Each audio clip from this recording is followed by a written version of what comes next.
Friday is set for us now. Friday, good morning. It's good to see you this morning. And can you bring us up to speed? I was just telling Chamberlain that the last time you joined us, you were decked in heavy helmets and a bulletproof vest. But I don't see that this morning. I hope he has it on the side. It means you're expecting the protest to be peaceful. I want to believe that is there a protest first and foremost, and you believe it will be peaceful? Of course, thank you so much, Malpe. There is a protest. Is going to be peaceful from what I have seen so far. The members of the Nigerian Labour Congress have mobilized. I have a dozen of them in the secretariat already. If you listen very well, you would hear the music blaring behind me. Some of the leadership members of the affiliate members are already here. I saw the president of NUT, the Nigerian Union of Teachers, the other time. The president himself is on ground. We also saw some of the leadership of the civil society allies, like the video I sent in earlier. Omoyele Showore is on ground, and several other civil society members. So the protest is holding. And as I speak with you, I'm at the NLC Secretariat in Abuja. They are yet to take off to where the protest, they will be leading the protest to. But I also said earlier that there is a handful of security personnel that are deployed around here. Well, we saw the policemen, the civil defense, members of the civil defense corps. We also saw a van of with security men. The way they are dressed shows that they may be from the Department of State Service, even though that was not clearly written on the van. But the way they are dressed suggests that they could be officials of the Department of State Service. So there's heavy presence of security men. There is a handful of members of the NLC who are already on ground, ready to commence the protest. Okay, but could you tell us, were you able to find out what exactly are they asking for? What's the demand? Okay, so I interviewed the president of the NLC a while ago. The video is still uploading. We'll get it in a matter of minutes. And he did say the demands are to ask the government to act decisively on the security situation. And, of course, all of us are aware that in recent times there has been a kind of resurgence of kidnapping, especially of school children and the rest. And the president did say that Nigerian workers are no longer feeling safe, people going to work. Workers are caught in the middle in some states. Workers can't even travel. So it's a big problem.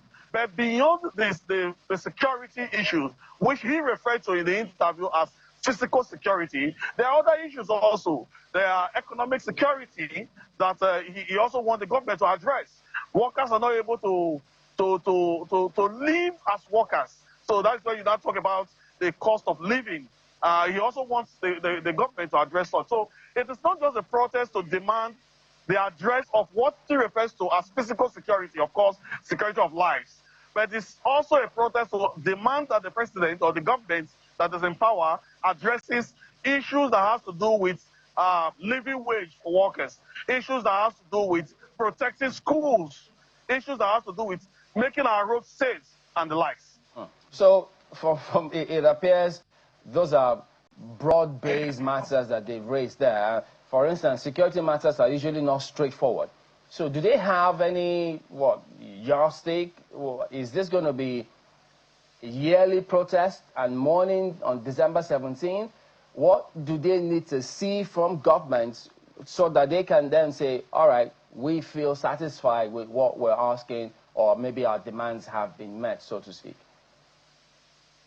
So that was one of the questions I put to him. I actually drew his attention to the meeting they had yesterday with the president and tried to get to hear from him what are the promises and what are the things they put on the table to the president.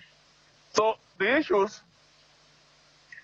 it's not a protest that they want to continue, but it's a protest that could come at intervals if these issues that they have pointed out are not addressed.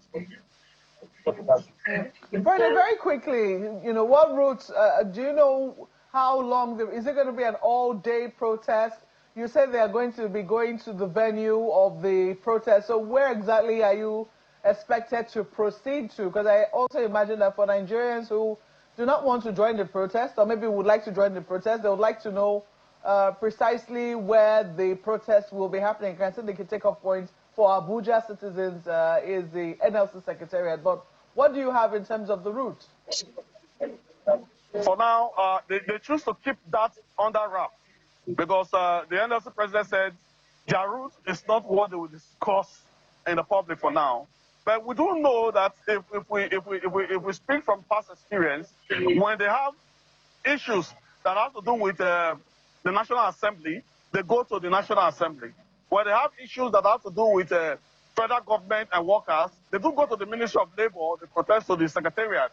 Now that this one has to do with the security, it is possible that they may be going to the IG's office, the police headquarters. We also have the army headquarters and also the NSA's office. These are places that they could protest to because these are the people who are in charge of security in the country.